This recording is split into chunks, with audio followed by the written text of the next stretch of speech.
आए हो, नहीं रूठना कभी कि तुम रूठों को मनाने आए हो। जो रूठी तकदीर बदल दे तुम ऐसी तदबीर हो, नाज करेगी दुनिया तुम पर, दुनिया की तकदीर हो। आने वाले कल की तुम तस्वीर हो, नाज करेगी दुनिया तुम पर, दुनिया की तकदीर हो।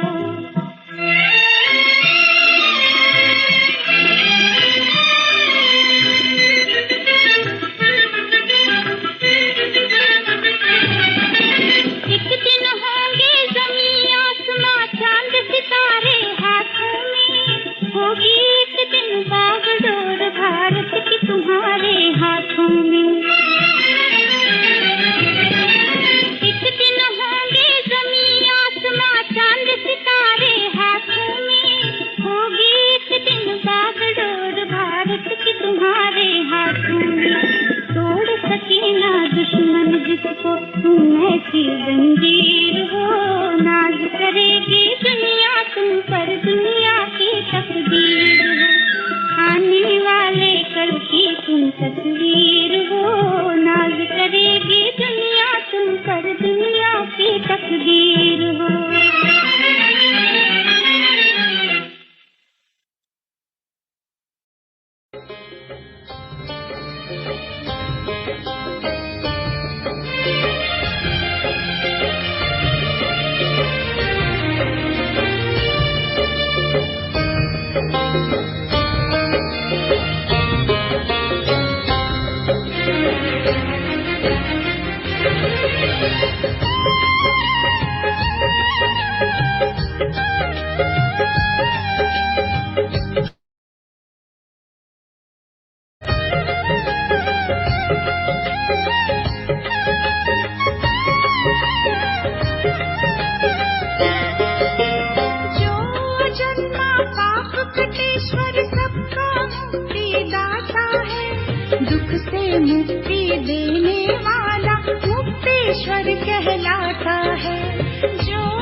गोपेश्वर गोपेश्वर ईश्वर महिमा प्रभु की अनंता है। जननी से वो जन्म न लेता ब्रह्मा तन में आता है। जो अजन्मा पाप कटेश्वर सबका मुक्ति दाता है। दुख से मुक्ति देने वाला मुक्तेश्वर कहलाता है। जो अजन्मा पाप कटेश्वर सबका मुक्ति दाता है। दुख से मुक्ति देने वाला मुक्तेश्वर कहलाता है। हमारा बाबा है, वो हमारा बाबा है। हमारा बाबा है, वो हमारा बाबा है।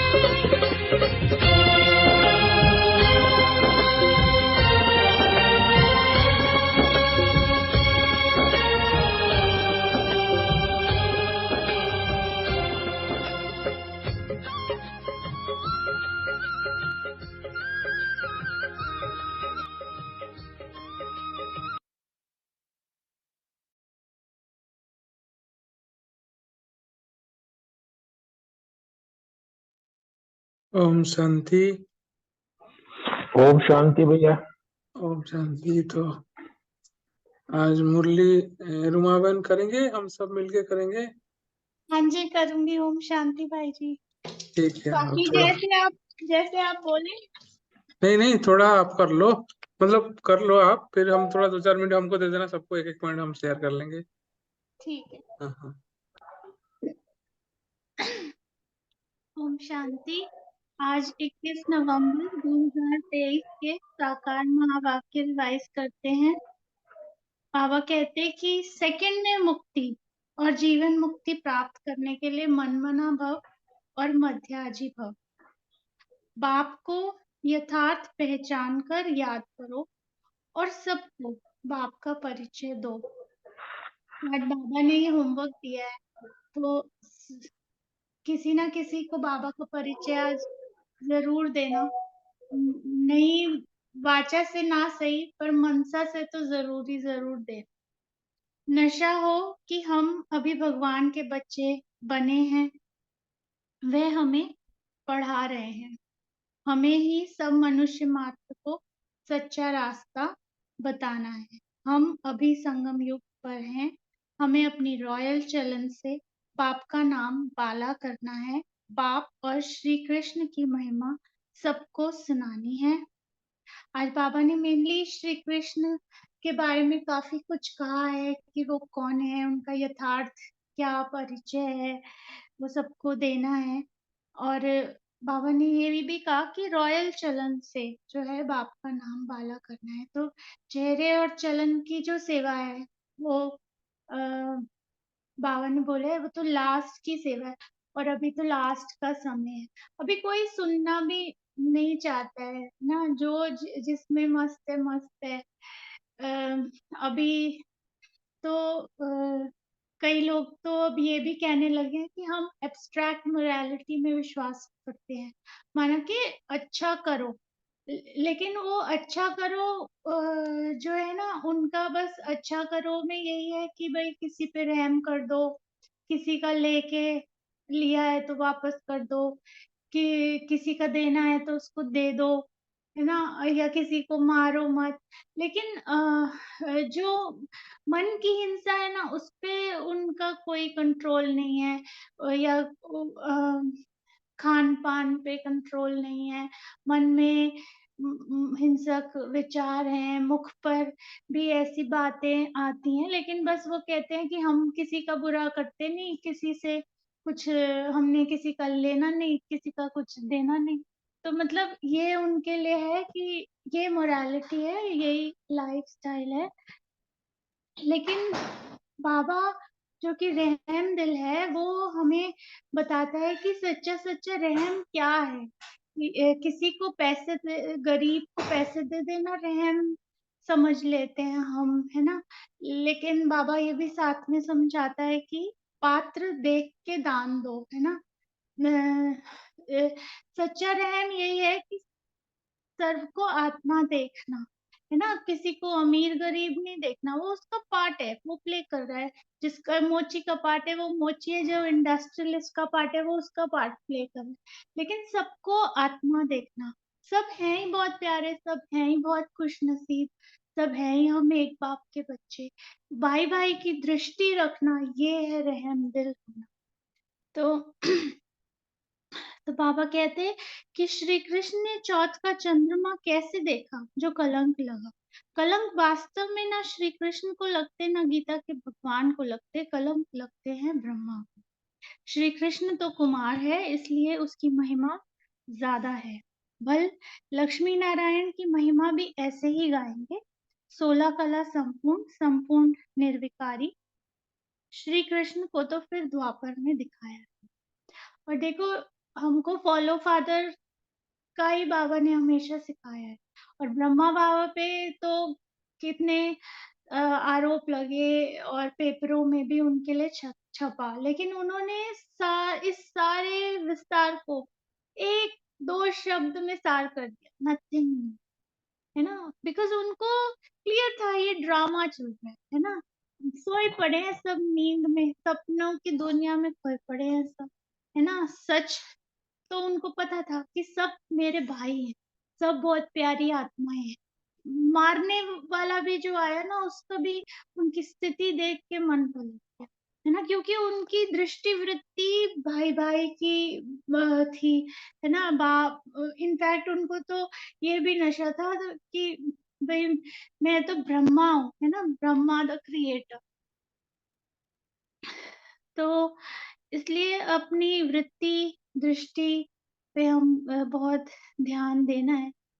तो बाकी तो जो हो रहा है वो तो नथिंग न्यू है। सारा मदार है गीता पर, गीता में ही रॉन्ग लिख दिया है। कौरव और पांडव की लड़ाई तो लगी ही नहीं, तो अर्जुन की बात ही नहीं।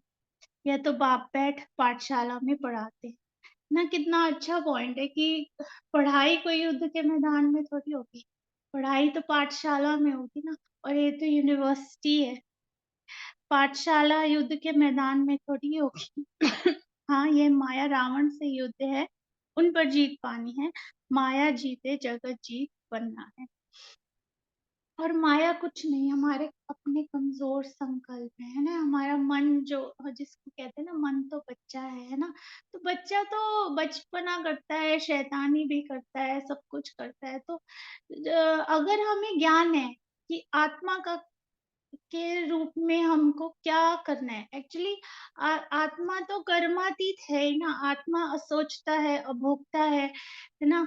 और जो ये मन का खेल चल रहा है, हम उसमें फंस जाते हैं कि नहीं, मुझे फीलिंग आ गई, मुझे गुस्सा आ गया, ठीक है, वो एक्ट था, हो गया। अभी अगर हम अपने सोल कॉन्शियस में टिके रहेंगे तो ये माया आनी यहाँ पे ही, जो अभी मर्ज रूप में है, वो मर्ज हो जाएगी। बेहद के बाप को न जानने के कारण ही ऑर्फन दुखी हुए हैं। सतयुग में जब धन के बन जाते हैं तो जरूर सुखी होंगे। ऐसे स्पष्ट अक्षर होने चाहिए। तुम बच्चों को सन्यासियों के आश्रम में जाकर पर्सनल मिलना चाहिए। सभा में तो उनको बहुत घमंड रहता है। भगवानुवाच, मैं इन साधुओं आदि का भी उद्धार करता हूँ। लिबरेटर अक्षर भी है। राजा जनक ने भी इशारे से समझा है ना।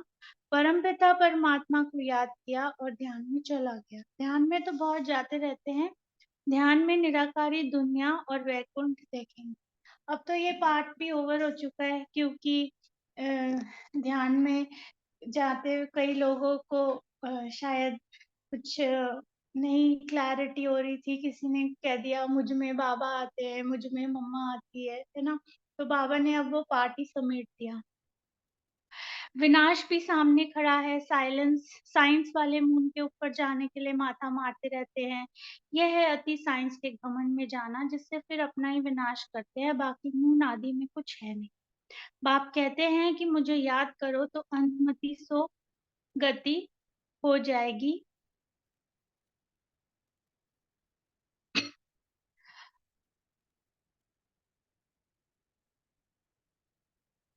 स्पिरिचुअल फादर के बिना और कोई सिखला ना सके, ऐसी ऐसी पॉइंट लिखनी चाहिए। मन मना भव मध्याजी भव, यह है मुक्ति जीवन मुक्ति की यात्रा। और रात्रि क्लास में बाबा ने कहा कि बच्चे पहाड़ों पर रिफ्रेश होने आते हैं, ज्ञान योग से तुम रिफ्रेश होते हो। समझाने में भी बहुत रिफाइननेस चाहिए, किसी को ऐसे समझाओ जो झट बुद्धि में बैठ जाए। और भगवान उवाच है कि आश्चर्यवत सुनंति कथंति, यह है माया से युद्ध, माया से मरकर ईश्वर का बनते हैं, फिर ईश्वर से मरकर माया के बन जाते हैं। तुम देखते हो माया कितने टेम्पटेशन देती है।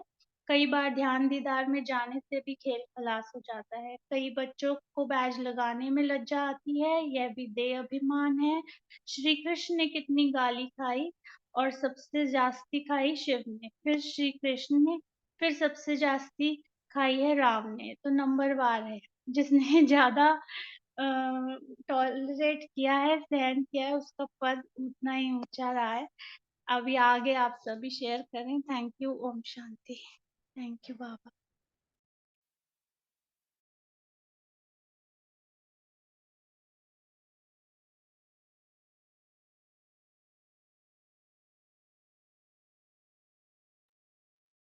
ओम शांति।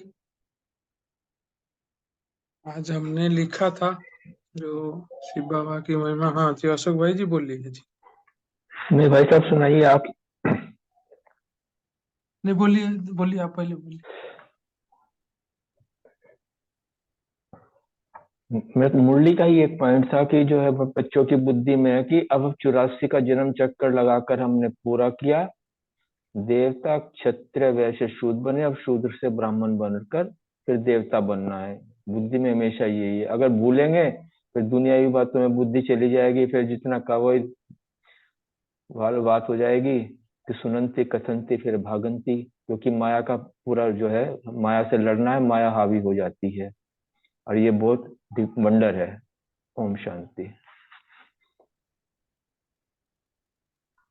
जी ओम शांति। इसमें जो पॉइंट लिखा था हमने, जो भगवान शिव बाबा का महिमा और शिव श्री कृष्ण का महिमा मुरली सुनते समय जो समझ में आया कि इसमें सबसे श्रेष्ठ एक भगवान है, परम पिता शिव परमात्मा है, और आदि सनातन देवी देवता धर्म स्थापन किया है वो भगवान है। और तुम्हें वह माता पिता, तुम्हें वह, ये भगवान को ही हम गा सकते हैं। तो सत्य बाप का परिचय ये तो बोला बाबा ने करने के लिए। तो भगवान ही लिबरेटर गाइड है और मच्छर सदृश सबको ले जाते हैं। तो सुप्रीम जो होता है, सुप्रीम अक्षर अच्छा है, वो केवल एक पिताजी को बोल सकते हैं। पिता को अजन्मा है, वो अभोक्ता है, पतित पावन है, शिवाय नमः और किसी को नहीं बोलते। और साधुओं को भी उद्धार करता है और सबका पिता है, निराकारी लोक में रहने वाला है, स्पिरिचुअल फादर है। तो स्पिरिचुअल फादर और रूहानी यात्रा सिखाता है ना। तो वो यात्रा से खुशी होगी और माया करने नहीं देती है। और ये जो श्री कृष्ण की महिमा साथ में बोला था, साथ साथ बोला था हालांकि, तो इसमें बोला था कि तुम माता पिता इसको श्री कृष्ण को नहीं कह सकते, और वो राजयोग नहीं सिखाता है, और वो जन्म लेता है, और वो पूरे 84 जन्म लेता है। तो फादर नहीं कहेंगे उसको। राजा का बच्चा राजकुमार है ना, उसके ऊपर कलंक लगा दिया। और वो यात्रा नहीं कराते हैं। तो ये थोड़ा सा लिखा था। ओम शांति। Thank you. ओम शांति। आज बाबा ने रात्रि क्लास में कहा है जैसे पहाड़ों पर हवा खाने रिफ्रेश होने जाते हैं, घर व ऑफिस में रहते बुद्धि में काम रहता है, बाहर जाने से ऑफिस के ख्याल से फ्री हो जाते हैं। और यहाँ भी बाबा ने कहा मधुबन में बच्चे रिफ्रेश होने के लिए आते हैं। आज बाबा ने कहा ज्ञान और योग से तुम रिफ्रेश हो जाते हो। और भगवानुवाच भी है कि आश्चर्यवत सुनंती कथंती, यहाँ है माया से। समझाने में बाबा ने कहा बहुत रिफाइननेस चाहिए, किसी को ऐसे समझाओ जो झट बुद्धि में बैठ जाए। ओम शांति। ओम शांति। आज बाबा ने कहा है कि 5 विकारों से हारे हो, अभी तुम जीतने का पुरुषार्थ करते हो, आखिरी जीत तुम्हारी है। जब भगवान के बने हो तो पक्का बनना चाहिए। तो 5 विकार से हमें बाबा ये हमें हराते हैं। 5 विकार, अगर इनसे जीतना है तो पुरुषार्थ करके। और फिर बाबा ने कहा कि तुम बच्चों की बुद्धि में है कि अब 84 जन्म का चक्र लगाकर पूरा किया है। देवता क्षत्रिय वैश्य शूद्र बने हैं, अभी शूद्र से ब्राह्मण बनेंगे। और सबसे जास्ती गाली जो है शिव ने खाई फिर श्री कृष्ण ने फिर सबसे जास्ती गाली निकाली, यह नंबर वार है इसमें। तो डिफेम करने से भारत की कितनी ग्लानि हुई है। तुम बच्चों को गाली से डरना नहीं है, बाबा ने कहा। और एक रूहानी यात्रा का ये बहुत अच्छा लगा था मुझे कि बाबा ने कहा रूहानी यात्रा पर तत्पर रहना है, याद की यात्रा में भी याद डालनी है, और फादर शोज सन और सन शोज फादर, अर्थात सभी को भगवान का सत्य परिचय देना है, सेकंड में जीवन मुक्ति का रास्ता बताना है। ओम शांति। ओम शांति। बाबा ने कहा है कि हमें बुद्धि से संन्यास लेना है, ना कि शरीर से। जैसे कि लौकिक में हम देखते हैं वो शरीर से संन्यास लेते हैं, लेकिन हमें बाबा ने कहा बुद्धि से संन्यास लेके और रूहानी यात्रा पर लगे रहना है और याद में रहने की आदत डालनी है। चाहे हम सेवा मनसा से करें, हमें जरूरी नहीं तन से, पर याद में रहने की आदत डालनी है। जब हम याद में रहेंगे तो हमारे उससे सबको पता लगेगा कि क्या। और तब बाबा कह रहे कि तब पता लगेगा फादर शोज सन और सन शोज फादर। और सत्य बाप का भी हमें सबको परिचय देना है, बाबा का सबको ज्ञान देना है कि ये कोई रह ना जाए। और जीवन मुक्ति का रास्ता सेकंड वाला, जैसे उनको राजा जनक को हुआ था, इस तरह से हमें जीवन मुक्ति का रास्ता बताना है। और बस कोशिश करनी है जितना टाइम हम रहे याद में रहे, क्योंकि परम योगी है। ओम शांति। ओम शांति। याद के 2 पॉइंट ये थे आज। जितना याद करेंगे उतना खुशी होगी। मुझे याद करो तो अंत में तीसरी गति होगी। तो जो हेडिंग रखा उन पॉइंट वाइज हम रखा, मन मना भाव और जी भाव। Thank you.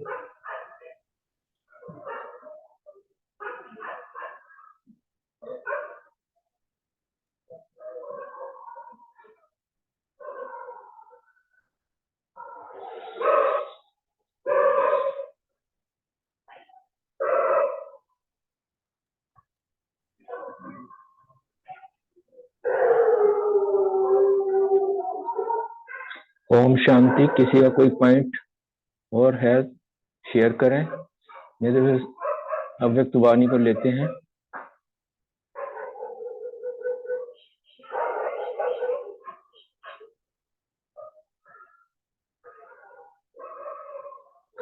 ओम शांति। मेरी आवाज आ रही है? जी आवाज आ रही है। कल हमने सुना था कि सर्व आत्माओं के आधार मूर्त और उद्धार मूर्त आप पूर्वज हो। आदि सनातन धर्म की आत्माएं बीज अर्थात बाप द्वारा डायरेक्ट तना के रूप में है, पूर्वज हैं, अर्थात आदि देव द्वारा आदि रचना है। समय और स्टेज का आधार, प्रकृति का आधार भी हम पूर्वजों के ऊपर है। तो उसी बात को आगे बढ़ाते हुए निर्मल शांता दादी से बात कर रहे हैं कि स्वयं को पूर्वज समझती हो, क्योंकि जितनी भी हमारी दीदी दादियां जो है विदेशों में जो सेवा करने के लिए गई हैं, उनके कहीं ना कहीं मूल में यही है कि हम पूर्वज आधारमूर्त उद्धारमूर्त आत्माएं हैं, बीज रूप आत्माएं हैं। प्रकृति का जितना भी है उसका भी आधार वही है। वायुमंडल को बदलने वाला जो है स्रोत भी वही आत्माएं हैं। तो उनके मुख में, उनके अंदर जो है केवल एक यही भावना रहती थी कि देश विदेश में जितनी भी आत्माएं जो इधर उधर हो गई हैं, उन सबको भी बाबा का परिचय देना है और उनको सबको जो है अपने परिवार में जोड़ना है। तो इसी निमित्त से जो है वो विदेश में जो दादी गई हैं, तो ताकि जो धर्म वाले, जो दूसरे धर्म वाले हैं, उनको भी अपने पूर्वजों की नजर पड़े कि हाँ ये कौन है। तो सब धर्म वालों को अपने पूर्वज की नजर से वो देखेंगी, भाषणा आएंगी, वाइब्रेशन आएंगी कि ये आत्माएं हमारे संबंधी हैं। क्योंकि बाबा के बच्चे जो है, कहने के तो बाबा भारत में आते थे, भारत के बच्चे हैं, लेकिन कुछ बच्चे ऐसे भी तो हैं जो बाहर विदेशों में जो है इधर उधर बिखर गए हैं। बाबा ने उन बच्चों को भी समेटना है अपने घर ले जाने के लिए, वो उनका भी तो अधिकार है। लेकिन वो आएंगे कैसे? जब हम उनके संपर्क में आएंगे या वो हमारे संपर्क में आएंगे, लेकिन उनके अंदर कहीं ना कहीं कोई वाइब्रेशन जरूर आएगा। हर स्थान पर ऊंची नजर से ऊंच आत्माओं की भावना से वाइब्रेशन द्वारा, दृष्टि द्वारा कुछ प्राप्त हो जाए, इस भावना से देखेंगे और देख भी रहे हैं। एग्जाम्पल दिया है कि जैसे बादलों के बीच छिपा हुआ चांद आकर्षित कर रहा है, ऐसे बहुत श्रेष्ठ वस्तु व श्रेष्ठ व्यक्ति हैं जो ऐसे अनुभव करेंगे। लेकिन नॉलेज न होने के कारण बादलों के बीच में अभी अनुभव करेंगे। बादलों के बीच थोड़ी किरणें, थोड़ी शीतलता नजर आएंगी और आकर्षण होंगे स्पष्ट पाने के लिए। कहीं ना कहीं धुंधलेपन में कुछ ये एहसास वाइब्रेशंस के कारण ये तो एहसास होगा, ये तो अनुभव होगा कि शीतलता की किरणें आ रही, कुछ ना कुछ तो जो है दैवी गुण है। तो वो इस बात को लेते करते हुए भी जो है इस ज्ञान की तरफ जो है, उन आत्माओं की तरफ जो है वो आकर्षित होंगे। तो इस प्रकार जो है पूर्वजों की प्रत्यक्षता की सेवा अर्थ निमित्त बन रहे हैं, कोई साकार में कोई आकार में, लेकिन सदा एक दो के सहयोगी हैं। आप सभी भी स्वयं को सहयोगी समझते तो हो ना। निमित्त तो एक ही बनता है, लेकिन साक्षात्कार तो शक्ति सेना का होगा कि एक का होगा। जैसे बाप द्वारा बच्चों का साक्षात्कार होता है, बच्चों द्वारा बाप का होता है, वैसे ही निमित्त एक आत्मा द्वारा सर्व सहयोगी आत्माओं का भी साक्षात्कार होता है। अगर सब वहां चले जाएं तो बाकी यहाँ देखने किसको आएंगे, किसको सुनेंगे? और ऐसे भी तो आकर्षण होंगी। सब चीज एक बार थोड़ी दिखाती है। बाबा ने एक एग्जाम्पल दिया है, जैसे कोई सौदागर होता है, वो अपनी पिटारी में से जो है सारी चीजें जो है एक ही बार में नहीं दिखा देता, एक एक चीज दिखाता है और उस चीज का बड़ा गुणगान बखान करता है। उदाहरण के तौर पर जैसे कपड़ा भी खरीदने जाते हैं तो वो एक एक थान निकालेगा और बड़े उसको जो है बारीकी के साथ उसकी तारीफ करता हुआ वो जो है आगे हमको दिखाता है। इसी प्रकार ये ज्ञान भी है, सारी चीजें नहीं एक ही बार, ताकि उनके अंदर एक लगन की अगन आ जाए कि वाकई में ज्ञान। शुरू शुरू में जब हम भी आए थे तो 7 दिन के कोर्स में केवल थोड़ा सा हिंट ही मिलता है कि परमात्मा क्या है, आत्मा क्या है, आत्मा की गुण शक्तियां क्या है, परमात्मा की गुण शक्तियां क्या हैं।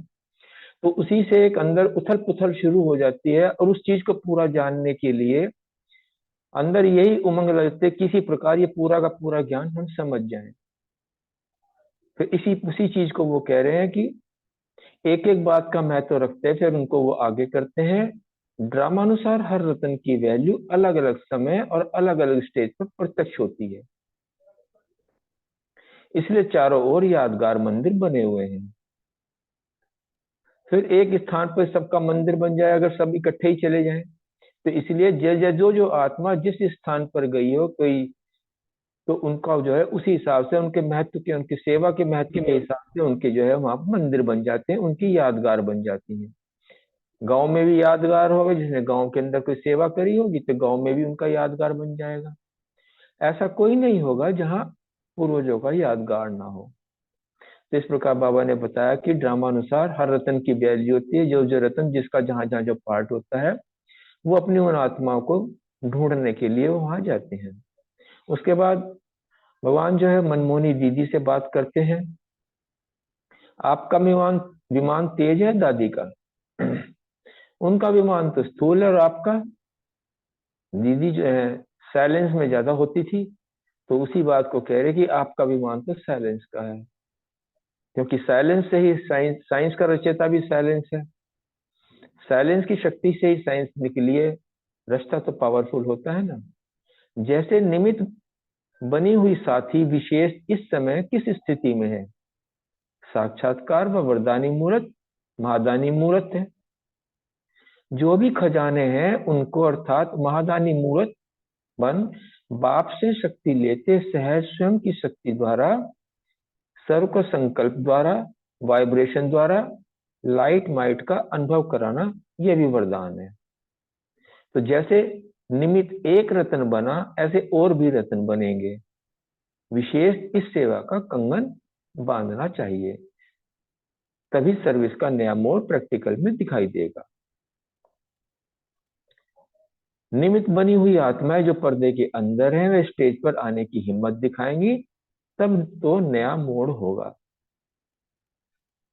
सारा समय पूर्वज की पोजीशन पर स्थित हो, स्वयं को तना समझ सर्व शाखाओं को शक्तियों का जल दो, नहीं तो सूखी पड़ी हुई हैं उन्हों को फिर से ताजा बनाओ।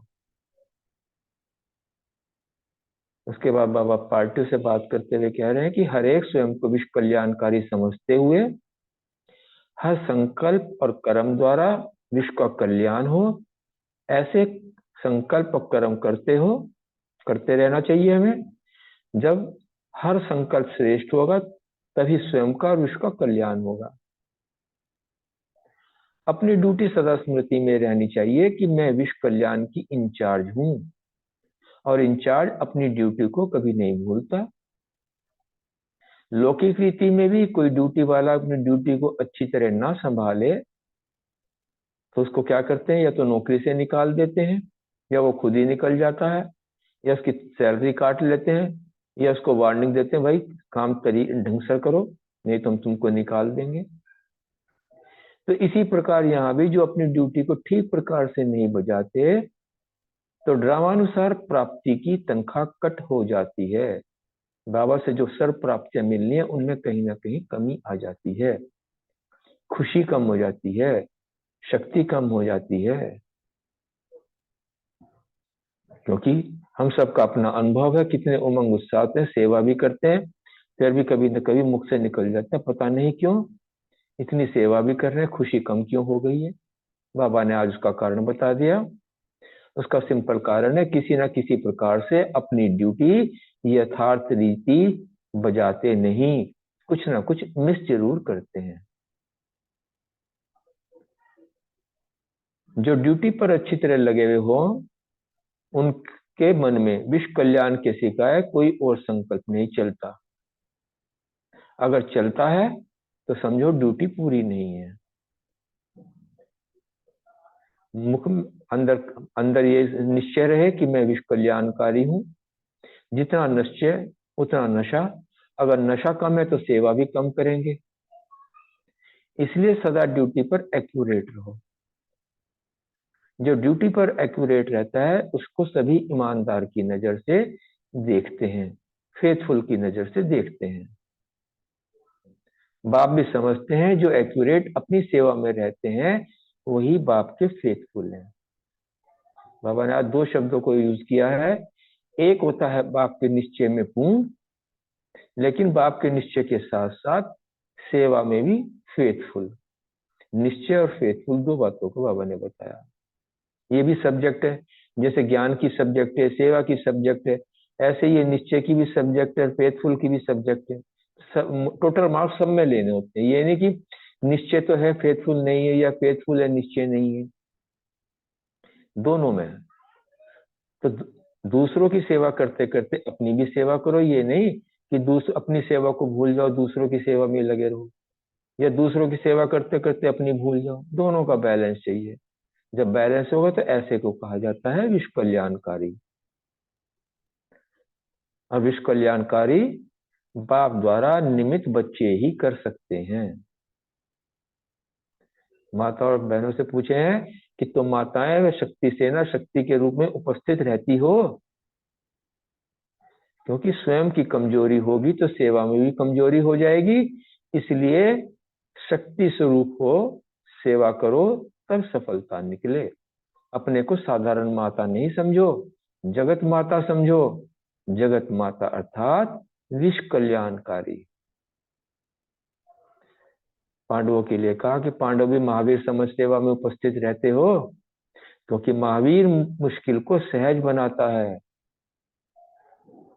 एग्जाम्पल दिया हनुमान का, महावीर का, कि लानी तो थी संजीवनी बूटी, वो भी मुश्किल लग रहा था, लेकिन जब सहज हुआ तो पूरा का पूरा पहाड़ ही ले आए। महावीर अर्थात पहाड़ जैसी कैसी भी परिस्थिति हो उसको भी राई समान रुई बनाने वाले, बिल्कुल हल्का। तो जैसी स्टेज होगी वैसा रेस्पॉन्ड मिले। इसलिए महावीर बन सेवा की स्टेज पर स्थित रहो। एक्टर जब भी कोई एक्ट करता है, अगर स्टेज अच्छी होगी तो एक्ट की भी वैल्यू होगी। काम भले कितना भी करो, कैसा भी करो, लेकिन स्टेज पावरफुल। सिर्फ एक्ट करते रहो, स्टेज पर स्थित रहते एक्ट करो, फिर देखो कितनी सफलता मिलती है। आगे बाबा मधुबन वासियों से बात करते हुए कह रहे हैं कि आप सब निर्विघ्न हो, अखंड हो ना, क्योंकि योग कभी योग में खंडन तो नहीं होता। जिससे प्रीत होती है वह प्रीत की रीत निभाने वाले अखंड योगी होते हैं। आजकल तो दुनिया में जो अपने आप को महान आत्माएं कहते हैं वो भी अपने नाम जो है अखंडानंद, संपूर्णानंद, ऐसे ऐसे नाम रख लेते हैं। लेकिन बाबा ने क्लियर कर दिया हम बच्चों के लिए कि सब में अखंड स्वरूप तो आप हो। आनंद में भी अखंड, सुख में भी अखंड, सब में अखंड हो। वातावरण और वाइब्रेशन का भी सहयोग है, भूमि का भी सहयोग है। तो मधुबन निवासियों के लिए सब सहज है। सिर्फ एक समझानी दी है कि किसी के भी संग दोष में ना आए। दूसरी बात, दूसरों के अवगुणों को देखते देखते डोंट केयर। बात को सुनी अनसुनी इससे मेरा कोई वास्ता नहीं। तो इस विशेषता से अखंड योगी बन सकते हो।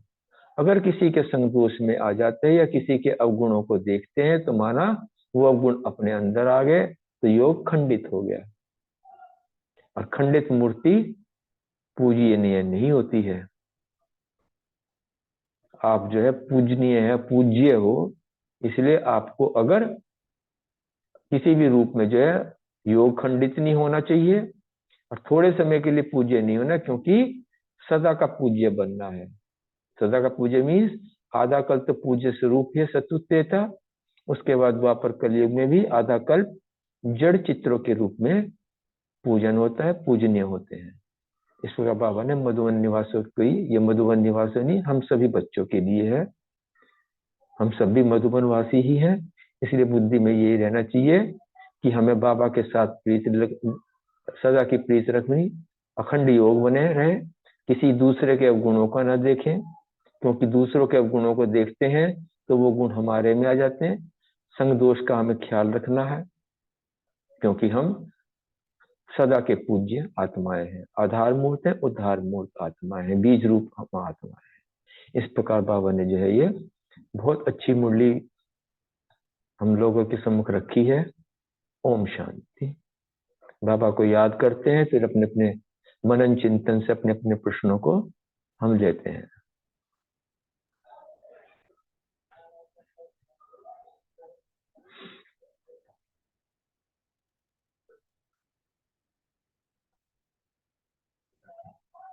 ओम शांति। पहला प्रश्न अनीता बहन और विनीता बहन से है। अनीता बहन, निमित्त तो एक ही बनता है, लेकिन साक्षात्कार तो शक्ति सेना का होगा कि एक का होगा, इस बात को स्पष्ट करें।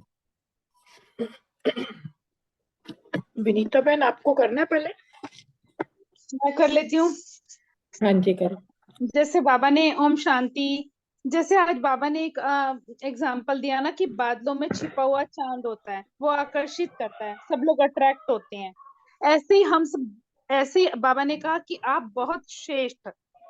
बाबा तो मतलब अपने बच्चों को बहुत ही ऊंची नजर से देखते हैं, तो बाबा बोलते हैं ऐसे आप बहुत श्रेष्ठ वस्तु और श्रेष्ठ व्यक्ति हैं, ऐसा अनुभव करेंगे।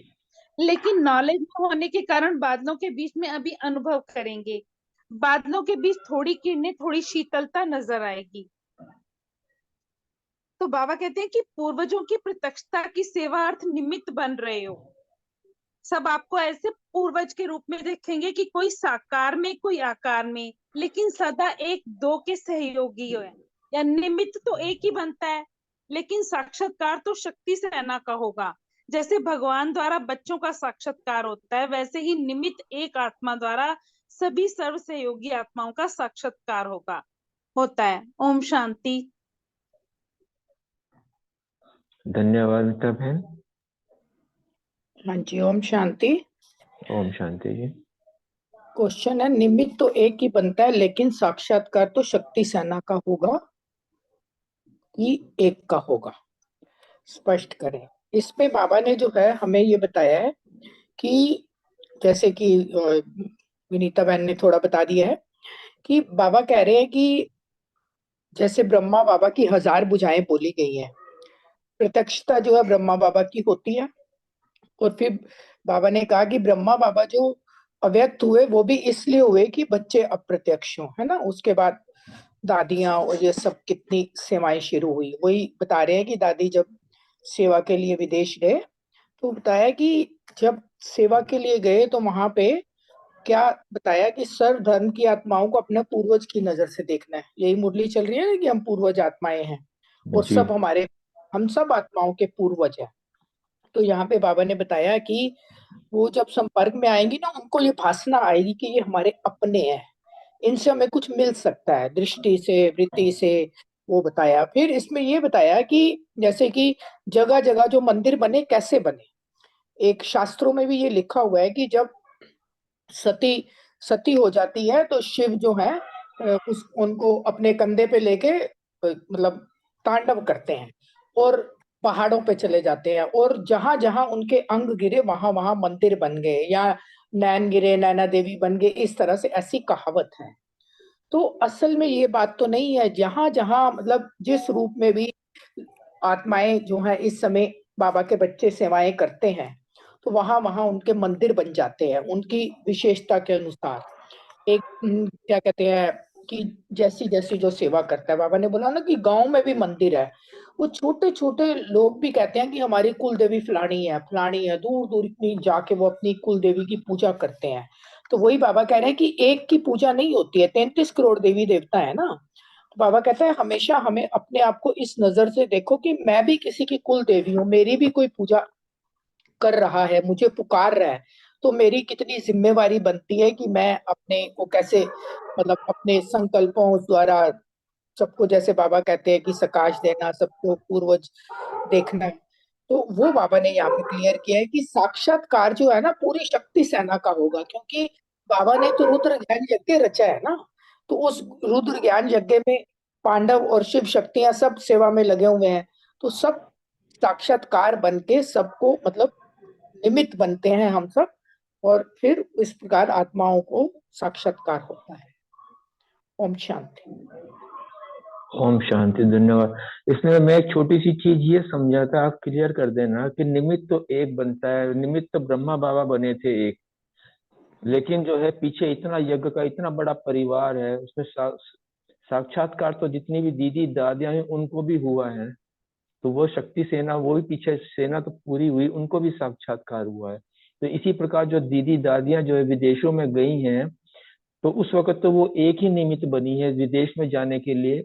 लेकिन जब उनको वहां उनको ज्ञान दिया तो उनके अंदर ये हो कि वाकई में इनके पीछे क्या है, और उस चीज को पाने के लिए, उस चीज को जानने के लिए वो आत्माएं मधुबन आई हैं। तो इस प्रकार जो वो पीछे हुए परिवार है वो भी शक्ति सेना का उनका साक्षात्कार हुआ।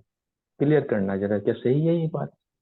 इसमें बाबा ने जैसे बताते हैं कि दादी भी बताती है कि विदेश में जानकी दादी सेवा पे जाती थी विदेशों में, और बड़ी दादी भी गई हैं, रतन मोहिनी दादी भी गई हैं। तो एक तो पहले मैं ये बताती हूँ कि जानकी दादी ने एक बार बॉम्बे टूर में पता नहीं कहीं वो उनको मंदिर दिखाने गए, और वो मीनाक्षी देवी का मंदिर था। वो थोड़ी सी हाइट में कम है देवी। तो इमीडिएटली दादी ने कहा ये तो मेरा यादगार है कि मेरी हाइट कम है ना, तो मतलब दादी ने पहचान लिया कि ये मेरी ही यहाँ पे पूजा हो रही है, इतनी दादी को वो थी। यहाँ पे ये जो आपने क्वेश्चन किया है वो ये कि साक्षात्कार जो है, देखो बोला है साक्षात्कार तो शक्ति सेना का होगा कि एक का होगा। जो दादियों को साक्षात्कार हुए वो वाली यहाँ पे बात नहीं है। यहाँ पे जो मुझे समझ आया है कि हम साक्षात्कार जो है, दादियां वहां गई तो नीचे बाबा ने क्लियर भी किया है कि किसी को आकारी रूप में साक्षात्कार होगा, किसी को साकार रूप में। अब जानकी दादी वहां गई तो साकार रूप में उनसे उनको साक्षात्कार हो रहा है ना बाबा का। और आकारी रूप में कि फरिश्ते बनकर भी तो हम जब सकाश देते हैं तो उनको कहते हैं ना, ब्रह्मा बाबा एक फरिश्ता आया और हमें वहां तक सेंटर तक ले गया। तो इस प्रकार ये फरिश्तों के रूप में साक्षात्कार भी उनको हो रहा है। और एंड में भी बाबा ने बोला है कि तुम्हें इतनी अपनी फरिश्ता स्वरूप की स्थिति का अभ्यास करना है कि अनेक आत्माओं को तुमसे साक्षात्कार होंगे, और एक एक से बाबा बोलता है साक्षात्कार होने वाला है। इतना हमें अपने आप को शक्तिशाली बनाना है। ओम शांति। Thank you. मुझे क्वेश्चन समझ ही नहीं आया था, मैंने खाली बुकिश लैंग्वेज बोल दी, लेकिन आपने बहुत अच्छे से क्लियर किया। थैंक यू अनीता बहन। नेक्स्ट क्वेश्चन बलविंदर बहन, रोमा बहन। निमित्त बनी हुई साथी विशेष इस समय किस स्थिति में स्थित है, इसको स्पष्ट करें। ओम शांति। जैसे अभी ओम। पहले क्वेश्चन में बोला ना कि जैसे ब्रह्मा बाबा को शिव बाबा ने ब्रह्मा बाबा में प्रवेश किया, तो पहले तो उनको ही साक्षात्कार हुआ ना कि मेरे अंदर कोई शक्ति ऐसी आ गई है। तो इसी तरह जो निमित्त बनी हुई आत्माएं इस समय है ना, वो भी साक्षात्कार और वरदानी महादानी मुहूर्त में जो है वो उनकी स्थिति दिखाई देगी। तो जो भी खजाने हमें शिव बाबा से मिले हैं, तो वो हम अपनी शक्ति द्वारा, अपने संकल्पों द्वारा, वाइब्रेशन द्वारा जो है ना, निमित्त बनी हुई आत्माएं उस दूसरों को भी लाइट और माइट का अनुभव होगा, जो निमित्त आत्माएं बनी हुई हैं। तो जैसे कहते हैं ना, शिव बाबा ने तो एक रतन बनाया, तो उससे जो है वो पूरी शक्ति सेना ही बन गई। तो इसी तरह बाबा कह रहे हैं कि जो भी निमित्त आत्माएं हैं उनको भी जो है वो मतलब ऐसा महसूस होगा कि उनके द्वारा भी जो अन्य आत्माएं उनके संबंध संपर्क में आएंगी। जैसे मैं पहली बार जब दादी जानकी के से मिले थे हम, तो मुझे इतना ऐसे साक्षात्कार हुआ जैसे परमात्मा मेरे ऊपर इतनी लाइट डाल रहा है, मुझे मेरी वास्तविकता से परिचय करवा रहा है। ये वो साक्षात्कार ही था ना। तो इसी तरह जो निमित्त बनी हुई आत्माएं हैं, उनके संकल्पों, बोल, वाइब्रेशन, चाल चलन द्वारा अन्य आत्माओं को भी है वो वरदान जैसे साबित होता है ना, लाइट और माइट का अनुभव करेंगी। तो बाबा ने बोला कि जैसे एक रतन बनाया, ब्रह्मा बाबा को निमित्त बनाया, उसके आगे दादियां, फिर दीदियां, तो ऐसा जो खेल है वो चलता ही रहेगा। तो बाबा ने यही बताया है इसमें। निमित्त बनी आत्माएं जो बाबा कहते हैं पर्दे के पीछे छिपी हुई हैं, वो फिर हिम्मत करके स्टेज पर आएंगी। क्योंकि बाबा ने बोला ना कि इस आधा कल्प तक तो आदि सनातन देवी देवता धर्म की आत्माएं ही थे, है ना। बाबा ने बोला वो जो आत्माएं इतनी निमित्त बनी है, तो वो जो बाकी आत्माएं हैं उनको भी सर्व शक्तियों का जल देंगे, ताकि वो भी जो है फिर से ताजा हो जाए। ओम शांति।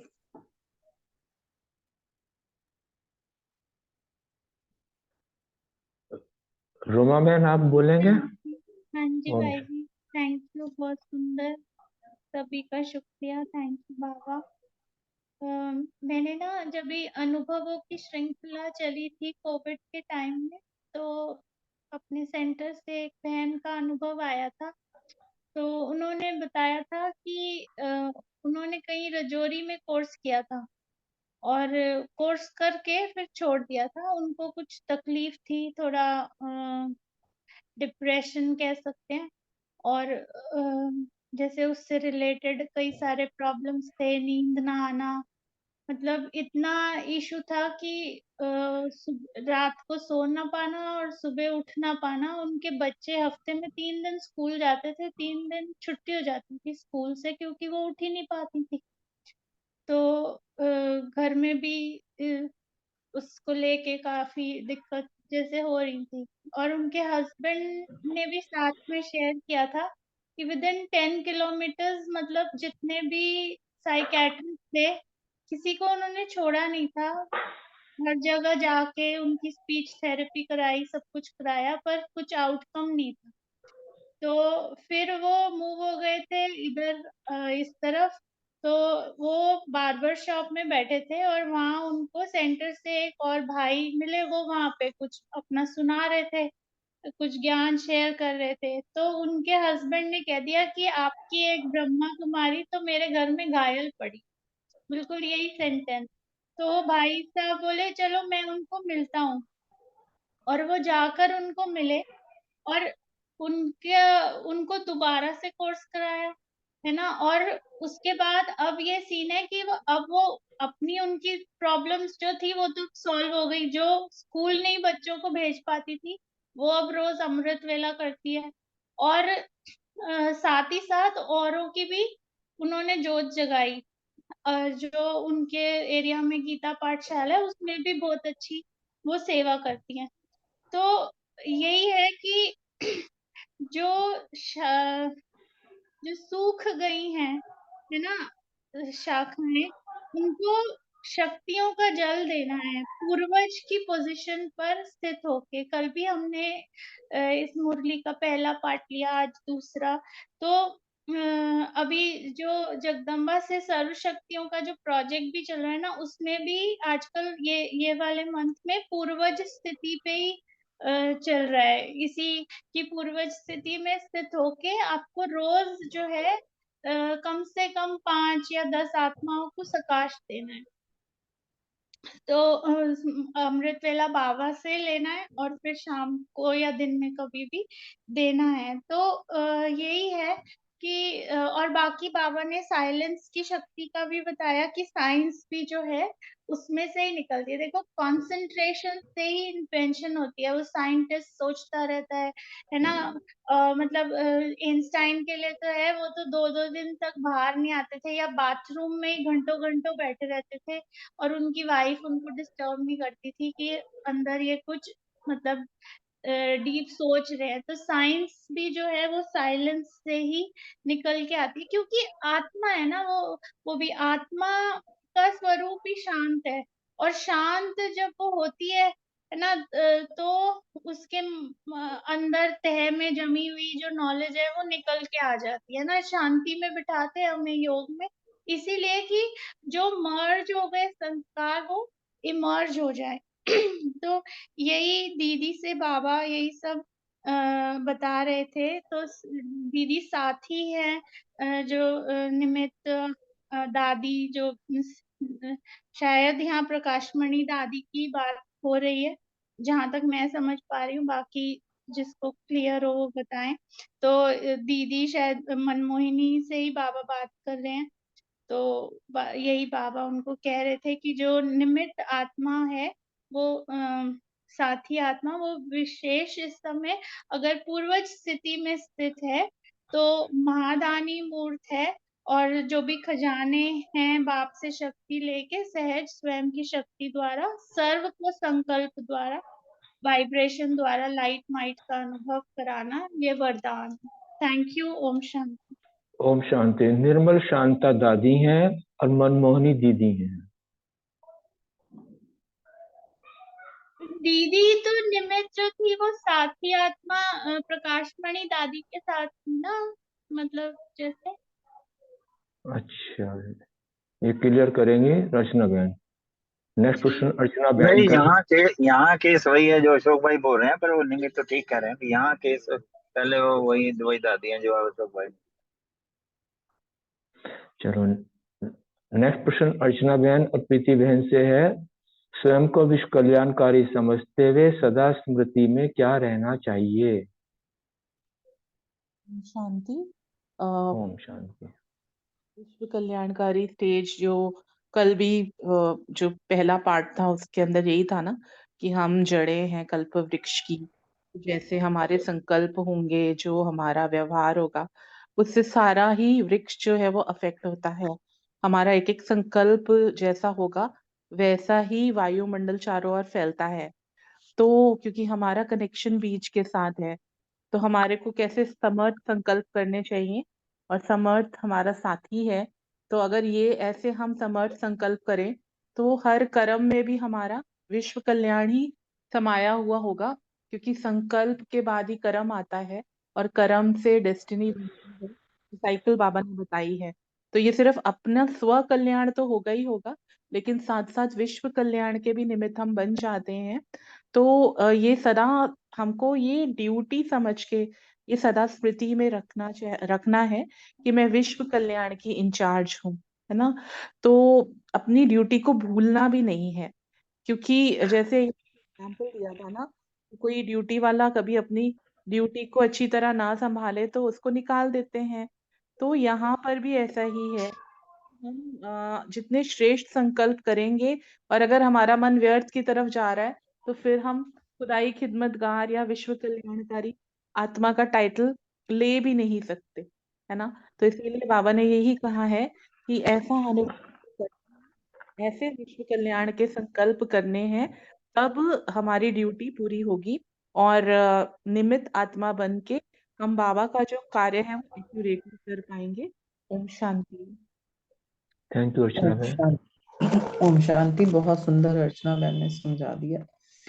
तो बाबा ने यही बताया कि जो विश्व कल्याणकारी आत्मा होगी ना, उसका हर कर्म हर संकल्प सिर्फ सिर्फ सिर्फ विश्व कल्याण सोचेगा, और जब जिसका संकल्प श्रेष्ठ होगा तभी वो स्वयं का और विश्व का कल्याण कर सकेगा।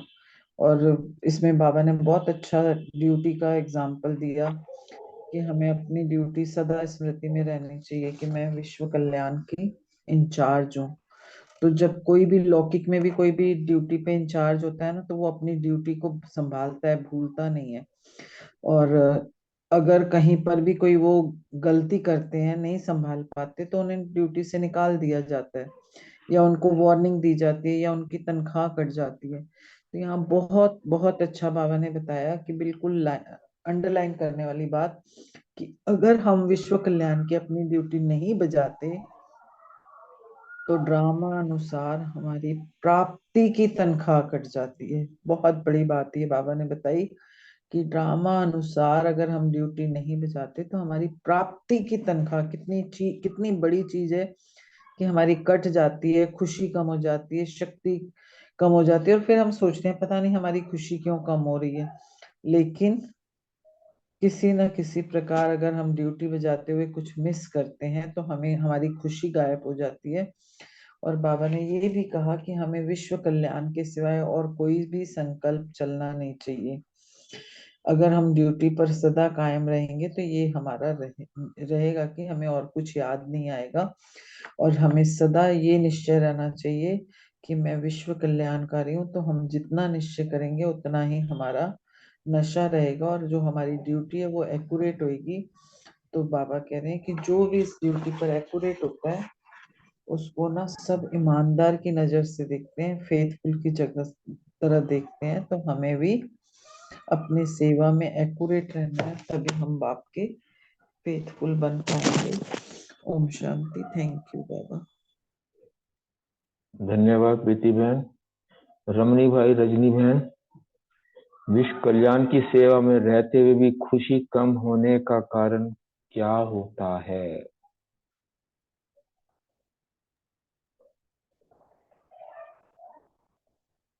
जी, ओम शांति। ओम शांति। खुशी तो कम हो जाती है। मैं अपने ऊपर देख रहा था, ये क्वेश्चन जो मिला मुझे, तो पहले तो बहुत अच्छा लगा। थैंक यू अशोक भाई जी को। मैंने ऑफिस में देखते ही ऑफिस में बैठा, तो पता नहीं अचानक से ऐसे मेरे मन में आ रहा था कि मेरा खुशी कितनी कम होते हैं, कितने बार कम हुए हैं। तो सोचते सोचते तो आंख भर आई। ऐसे तो देखा जाए तो मुरली सुनते टाइम भी मेरे मन में आता है, ये दीदी कुछ ऐसे बोल रही है, दीदी मैं दीदी का गलती या दीदी का वो अपने मन में द्वेष स्मृति लाता हूँ। तो ये तो होता है। और दूसरा, जो दीदी मुझे सेवा देते हैं, वो सेवा को मैं एक्यूरेट नहीं कर पाता हूँ। कई कई बार मेरे मन में आता है, मैं देह अहंकार के कारण, है ना, मैं किया हूँ, करण करान हर करा रहा है, वो भूल जाता हूँ। तो इससे मेरा खुशी कम हो जाती है। बाद में मैं सोचता हूँ, क्यों इतना सेवा करने के बाद खुशी नहीं हुई, कितना सेवा करने के बाद थकावट हुई। थकावट हुई मतलब खुशी नहीं हुई, प्राप्ति नहीं मिली, तब थकावट हुई। तो ऐसे समझ समझ के मेरे को बहुत सारा पॉइंट ऐसे याद आया। अभी इतना ही शेयर करता हूँ। ओम शांति। थैंक यू रमणी भाई। ओम शांति भाई जी, मैं कुछ कहना चाहूंगी। हाँ जी, बोलिए।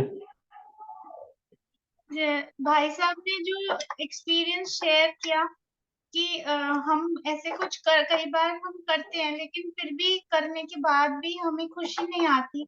वो एक्चुअली हम ये संकल्प भी जो है ना, ये आत्मा का संकल्प नहीं होता, ये माया मन का संकल्प होता है। क्योंकि उसको और ही चाहिए, वो कभी संतुष्ट नहीं होता। लेकिन जब हम उसको पूरा साइड में रख के बोले नहीं, मैं आत्मा हूँ और मैं संतुष्ट हूँ, और मैंने जो भी सेवा करी है, जो वो मैंने बहुत अच्छी करी है ड्रामानुसार, और यही होनी थी और यही परफेक्ट है। तो वो भी चुप हो जाता है और संतुष्ट हो जाता है। और जब हम बार बार उसको ऐसे समझाते हैं ना, तो नेचुरल वे में वो ड्रामा ही ऐसा टर्न लेता है कि वो चीजें हम उन चीजों को वैसे अट्रैक्ट कर लेते हैं जैसे कि वो होनी चाहिए। वो मन के खेल में और इन सपनों के खेल में हम फंसते नहीं। Thank you. ओम शांति।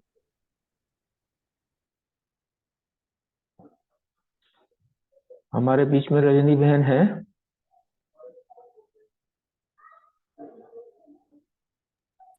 जी ओम शांति। ओम शांति बहन। बैठ तो नहीं रही हूँ, थोड़ा मैंने मंथन किया नहीं है, बट थोड़ा सा बता देती हूँ। अभी मैं बिजी काफी चलती रही तो कोई बात नहीं, आपकी आवाज सुन लेंगे। नहीं नहीं, सेवा में रहते हैं तो खुशी कम। पता है एक्चुअली क्या होता है, जब हम ना सेवा में तो लगते हैं, ठीक है, तो ये बड़े मोटे मोटे और छोटे छोटे कारण भी होते हैं कि सेवा करते हुए 100% हम अपने आप को नहीं देते हैं यहाँ पे। कभी कर लिया, कभी नहीं करा, कभी टाइम मिलेगा तो कर लेते हैं, देख मेरे पास आज टाइम ही नहीं है, मैं आज नहीं कर सकती, कल करूंगी, ठीक है। तो ये वाली चीज जो होती है ना, आपके मन को खाती है कई बार कि तुम अपनी सहूलियत से कर रहे हो। दूसरी बात ये होता है कि जब आप बाबा को लेके नहीं बैठे हो साथ में, और मेरी फ्रेंड कर रही है ना तो मैं भी साथ में करूंगी, चलो हम सेवा कर सकते हैं। तो ये एक बड़ी छोटी सी चीजें हैं जो कि हमें बाद में लगता है तो क्या कर रही है, क्या करना चाह रही है, तो वो चीजें जो होती है ना हमारी खुशी गायब कर देती हैं। जो अगर ये कहें कि बाबा ने जैसे कहा कि विश्व कल्याण करना है हमारा, हम हर वक्त ही हम ड्यूटी पे हैं, हर वक्त ही हमने सेवा करनी है, और वो जब चीजें मिस होती है ना हमसे, तब भी हमारी खुशी कम हो जाती है। थोड़ी देर की बहुत मन लगा के कर लिया, थोड़ी देर के बाद फिर हमारी मिस हो जाती है, तो फिर वो मन खाता है कि जो तू सोचती है, और सुबह बाबा को प्रॉमिस करके बैठते हैं बाबा ऐसे कर लेंगे, मगर दिन में फिर वो नहीं कर पाते ना जब कभी, तो भी मुझे लगता है हमारी खुशी कम होने लगती है। ये मैं अपने विचार दे रही हूँ, मैं मतलब मुरली के आधार पे नहीं कहा मैंने, जो कारण मुझे नजर आते हैं तो वो मैं बता रही हूँ। और कभी कभी ये भी होता है कि घर को पहले हम प्रेफरेंस दे देते हैं, जबकि हमारी होनी क्या चाहिए, हमारा होना चाहिए कि विश्व कल्याणकारी है तो हर जगह हर वक्त तैयार, एवर रेडी होना चाहिए। ओम शांति। धन्यवाद। कल परसों एक मुरली चली थी, साधन के आधार पर साधना नहीं चल सकती, या संबंधों के आधार पर साधना नहीं हो सकती। किसी कोई इच्छा भी, सूक्ष्म की इच्छा भी है तो साधना पूरी नहीं हो सकती। साधना ये सूक्ष्म बातें हैं, और इन्हीं के कारण जो है खुशी सदा काल की नहीं, अल्पकाल की खुशी तो मिल सकती है, लेकिन सदा काल की खुशी नहीं मिल सकती। कहीं ना कहीं सूक्ष्म इच्छाएं होती हैं, जैसे नाम मान शान की कह लो, है कुछ भी। धन्यवाद आपका। नेक्स्ट क्वेश्चन सुरेश बहन, रूमी बहन से। रूमी बहन का क्वेश्चन मैं पढ़ दूं, सुरेश बहन आप बता दें पहले। सुरेश बहन तो है नहीं ना, मेरे पास भी आया उसका आंसर।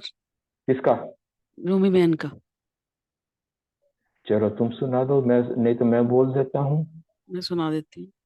क्वेश्चन था, विश्व कल्याण की सेवा में रहते किन विशेष 2 बातों का ध्यान रखना है। आंसर लिखा उन्होंने, ओम शांति। आज बाबा ने हमें समझाने देते हुए बताया कि हम ब्राह्मण बच्चों की ड्यूटी है विश्व कल्याणकारी बनना, सदा अपने लिए व विश्व के लिए श्रेष्ठ संकल्प रखने हैं। विश्व कल्याण की सेवा में रहते विशेष 2 बातों का ध्यान रखना आवश्यक है। एक है बाबा पर निश्चय, हमारा ज्ञान स्वरूप बनना, शक्ति स्वरूप बनना, और दूसरा विश्व कल्याण की सेवाएं करना। हम निमित्त आत्माएं हैं, इसलिए हमें बहुत फेथफुल होकर सेवाएं करनी है, उसमें आलस्य अलबेलापन ना हो। बाबा ने साथ में अटेंशन खिंचवाया कि दूसरों की सेवा के साथ साथ स्वयं की सेवा का भी बैलेंस रखना है। स्वयं में कमजोरी होगी तो सेवा में भी कमी आ जाएगी, इसलिए शक्ति स्वरूप को सेवा करनी है। आप सभी महावीर आत्मा को बहुत बहुत शुक्रिया। आपका भी शुक्रिया रूमा बहन। रूमा मैम बहुत बहुत धन्यवाद आपका। नेक्स्ट प्रश्न मीतू बहन से और विजय भाई से। पांडव भी महावीर समझ सेवा में उपस्थित हों, इसका क्या भाव था?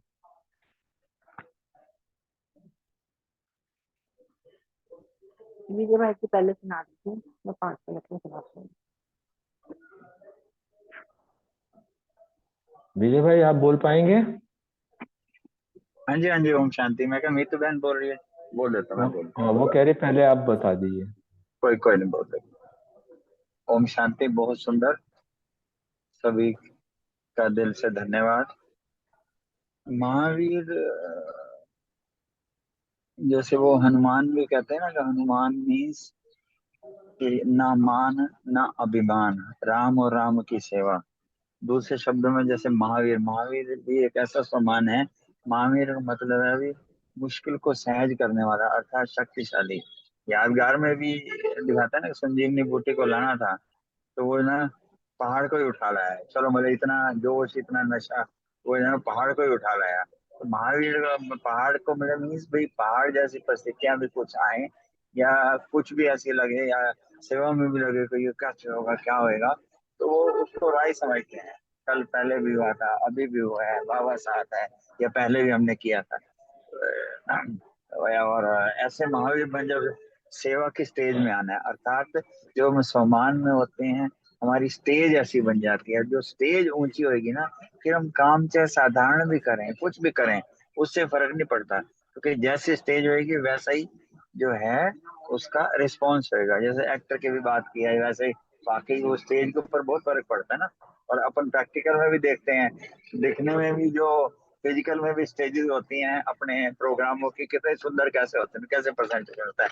ऐसे ही जब हमारी स्टेज सफल हो, स्टेज जो है पावरफुल होएगी, तो हम कुछ भी वो काम करेंगे तो उसमें सफलता मिलेगी मिलेगी, सेवा में सफलता मिलेगी। तो महावीर, वैसे भी रूटीन में भी हम ना इस सम्मान को यूज करते हैं, महावीर, मतलब एक अंदर से अलग से ऐसे बल आ जाता है कि महावीर ने ना माया पर विजय पा ली, माया जीत, जगत जीत, सफलता दी। Thank you very much. ओम धन्यवाद शांति। विजय भाई। थैंक यू विजय भाई जी, वैसे आपने सारे ही पॉइंट्स बड़े अच्छे से क्लियर कर दिए। आज बाबा ने कहा जैसे सेवा में भी चैलेंजेस आते हैं, संगठन की फॉर्म में चैलेंज आते हैं, संस्कार स्वभाव खुद के भी अन्य के भी संस्कार स्वभाव प्रभाव तो नहीं डालते हैं, खुद को कमजोर तो नहीं बनाते। बाबा कहना चाहते हैं कि बाबा का भाव है कि बड़ी बात को छोटा बनाने का चैलेंज सेवा में आता है। वो हम कर पाते हैं कि नहीं, उस समय विजयी बन पाते हैं कि नहीं, उस समय अपनी चेकिंग करनी है। उस समय हमारे मन की स्टेज पावरफुल रहती है या हिलने लगती है, वो अपनी चेकिंग करनी है। और जैसे मुश्किल को सहज करने वाले महावीर होते हैं, तो बाबा ने कहा संजीवनी बूटी का याद दिलाया बाबा ने कि योग भी अखंड रहता है उन पांडवों का जो महावीर, कभी खंडित नहीं होता, जैसे गुण भी अखंड रहते हैं और एक्सेट्रा, मतलब साधारण चलन ना हो क्योंकि स्टेज पे हो या अटेंशन रहे। ओम शांति। थैंक यू मीतू बहन। रितु बहन। हाँ जी, ओम शांति। ओम मधुबन शांति। वासी के बारे में बताना है। बाबा पूछ रहे हैं कि निर्विघ्न होना, अखंड योगी हो, योग का कभी खंडन तो नहीं होता। तो जैसे जिससे प्रीत होती है ना, वह प्रीत की रीत निभाने वाले अखंड योगी होते हैं। जिससे हमारी प्रीत होती है ना, हम उसके लिए कुछ भी कर गुजरते हैं, कोई भी टाइम या दिन रात नहीं देखते हैं। तो ऐसे ही मधुबन वासी को बहुत प्रीत है बाबा से, और हम भी मधुबन वासी हैं, हमें भी बहुत प्रीत है बाबा से। तो हम फिर कहते हैं अखंड योगी होते हैं। आजकल जो महान आत्माएं भी कहलाती है ना, उनके नाम में भी अखंड जैसे रख देते हैं, संपूर्ण जैसे आपने बताया रख देते हैं अपने नाम। लेकिन बाबा कह रहे हैं कि आनंद में भी अखंड, सुख में भी अखंड, सब में अखंड कौन हो? आप बच्चे हो, हम बच्चों को बाबा कह रहे हैं। वातावरण और वाइब्रेशन का भी सहयोग है, क्योंकि मधुबन का वातावरण इतना पवित्र, इतना शांत, वहाँ लगता है कि जैसे फरिश्ते ही चल रहे हैं। और वाइब्रेशन भी इसका भी सहयोग है, और भूमि का तो सहयोग है ही, भूमि इतनी पवित्र है। तो मधुबन निवासियों के लिए सहज है, सिर्फ संग दोष में ना है बस, वो तो सहज है वहाँ। लेकिन जब हम किसी के संग दोष में या किसी संग में आ जाते हैं तो हम वहां से हट जाते हैं और दूसरे के अवगुण को देखने सुनते हैं। तो दूसरे के अवगुण देखते हैं सुनते हैं तो वो हमारे अंदर आ जाते हैं। तो मैं उनको डोंट केयर करना है कि नहीं, हमें नहीं देखना, ये भी तो आत्मा है, ये भी तो बाबा का बच्चा है ना। तो इस विशेषता से हम अखंड योगी बन सकते हैं अगर हम उनके अवगुण ना देखें। अगर कोई के संतोष में आ भी जाते हैं, अवगुण देखते हैं, तो हमारा योग खंडित होता है। और ये बात सही है, ये योगी नहीं लगता है जब अगर हम किसी को ऐसे करते हैं। तो जो अखंड योगी नहीं है ना, वह पूज्य भी नहीं हो सकता बाबा कह रहे हैं। तो अगर योग खंडित होता, थोड़े समय के लिए भी पूज्य होंगे, फिर सदा काल के पूज्य नहीं होंगे। सदा के पूज्य नहीं, बाबा कह रहे सदा का पूज्य बनना है, यानी कि दो आधा कल बनना है। आधा कल पूज्य स्वरूप और आधा कल हमें पूज्य रहना है। तो सतयुग में जैसे, तो आधा कल्प जड़ चित्रों का पूजन ऐसे हो बाबा कह रहे। तो इसलिए आधा कल्प जो है द्वापर और कलयुग हमारा जड़ चित्रों का पूजन, और सतयुग त्रेता में हमारा पूज्य जो है वो पूज्य स्वरूप। तो इसलिए बाबा ने कहा है कि योग खंडित नहीं होना चाहिए, क्योंकि हमें संगदोष में नहीं आना है और किसी के अवगुण नहीं देखना। ओम शांति। थैंक यू रितु बहन। किसी का और मनन चिंतन कोई बात शेयर करना चाहते हैं, वेलकम है।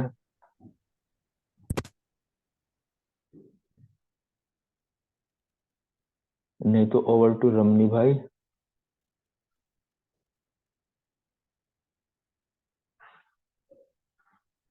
ओम शांति। Thank you. बाकी आज दीदी ने शेयर किया थी उनके फादर की 50% आईसाइट ठीक हो गई है, जो हम लोगों ने अमृत वेला योग किया था। तो योग के बहुत ज्यादा प्रभाव पड़ता है। तो दीदी से बात भी हो रही थी कि अमृत वेला वापस हम शुरू करें। तो जैसे अगर दीदी जिस दिन ज्वाइन करती हैं तो उस दिन हम डिसाइड कर लेंगे कि कब अमृत वेला करें फिर से स्टार्ट। और वैसे हमारे सेंटर में तो चल ही रहा है जो स्मृति प्लस वाला योग, तो उसमें भी सभी आए तो ज्यादा अच्छा लगेगा। और जो ओआरसी की मिली है वो रमनी भाई ने भेजी है ओआरसी वाले ग्रुप में। तो उसका अध्ययन करके अगर संडे को हम सब आधा घंटा बैठे मुरली के बाद तो थोड़ा सा हमारा रिवीजन अच्छा होगा। तो अगर आप लोग की कोई और इसमें राय है तो प्लीज शेयर करें, नहीं तो अगर आना चाहते हैं तो वो भी बताएं। शांति।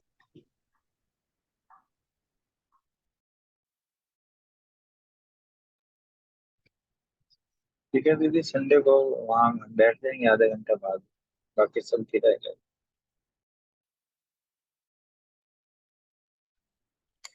हाँ जी ठीक है।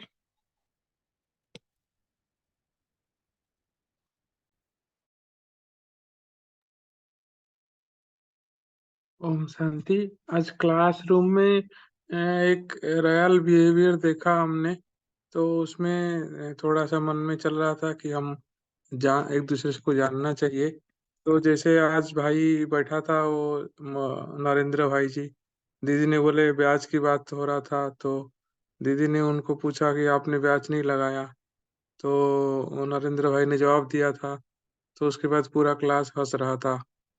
तो अब दीदी ने देखो क्लास की और नरेंद्र भाई की सबकी इज्जत रखते हुए अपने रॉयल बिहेवियर कैसे दिखाई, मेरे को समझ में आया। थोड़ा थोड़ा मन में चल रहा था कि देखो भगवान का जो बच्चा 50 साल से 55 साल से, है ना, इतने बड़े हैं, तो कोई बात कोई भाई बोलता है तो हम जल्दी से हंस देते हैं या ताली मार देते हैं। थोड़ा सा उस टाइम देहाभिमानकरण होता है, ये सब सबका अपना अपना स्थिति है। लेकिन दीदी ने कैसे बचाया, उस भाई को भी बचाया और हमारा भी हंसी को कितना पॉजिटिव लिया। तो दीदी ने बताया कि कैसा एक एग्जाम्पल देके बताया कि ओआरसी गए थे, ताकि डायरेक्ट नहीं बताया, डायरेक्ट बताता तो अ, सबको हर्ट होता। क्योंकि हमको ब्याज ना मिलने का कारण ही है हमारी कुछ धारणाएं में कमी। तो धारणा कमी को तो दीदी ने नहीं बताया, दीदी ने पहले बताया ओआरसी गए थे और मधुबन जाते हैं तो ब्याज पूछते हैं, ब्याज ही सब मेन होता है।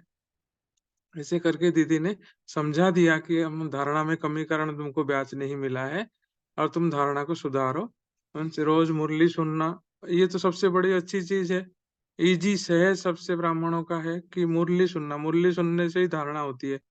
धारणा करेंगे मुरली सुनेंगे वो नहीं होगा, है ना। अब मुरली सुनने से मन को कोई चीज खाएगा, फिर धीरे धीरे हमारा धारणा होगी। तो ऐसे भी हमारा रॉयल बिहेवियर होना चाहिए। जैसे कोई क्लास होता है, कुछ होता है, ताली मारते हैं। हमने ताली मारने का ब्राह्मण में कहीं संस्कार देखा नहीं था, शुरू में आए थे। अभी जल्दी जल्दी ताली मारना सोचते हैं, और ए ताली मारता है, बी ताली मारता है, ए और बी को देख के मैं भी ताली मार देता हूँ। तो ताली मारने से, ताली बजाने से कुछ फायदा नहीं होता। बाबा ने भी कितने बार मुरली में मना किया है। तो ताली जब बाबा बोलता है उस टाइम मारो, उस टाइम ताली बजाओ, लेकिन ऐसे नहीं ताली मारना, हंसना, है ना। तो ये दीदी ने का व्यवहार, दीदी का देख के मेरे को बहुत अच्छा लगा और मन में संकल्प आया, तो आपके साथ शेयर किया। ओम शांति। ओम शांति। जैसे रमेश भाई साहब ने आज रिवीजन पूरा किया, तो उसमें तो हल्की सी क्लैपिंग नहीं करनी चाहिए?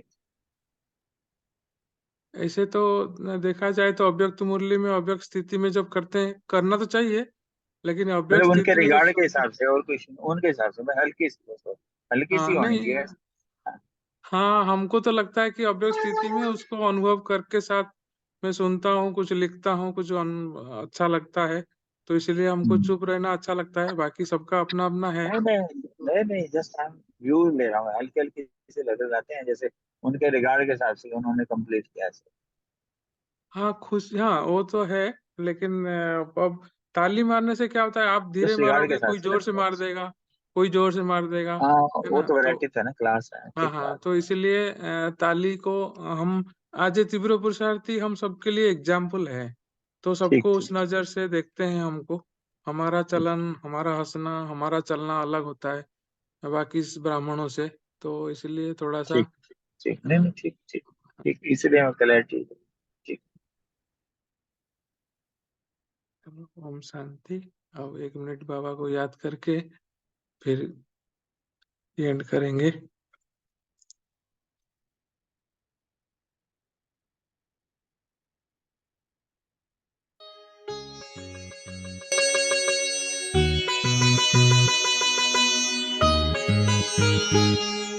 सत्यं शिवं सुंदरम,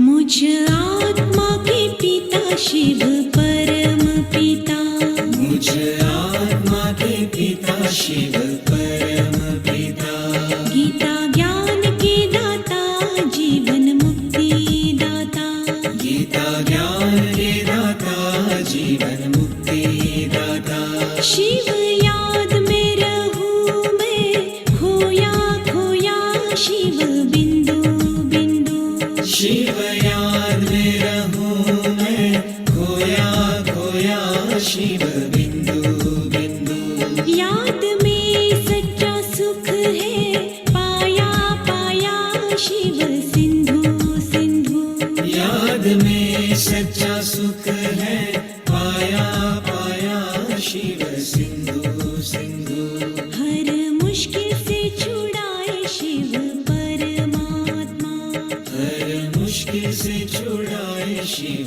परमात्मा।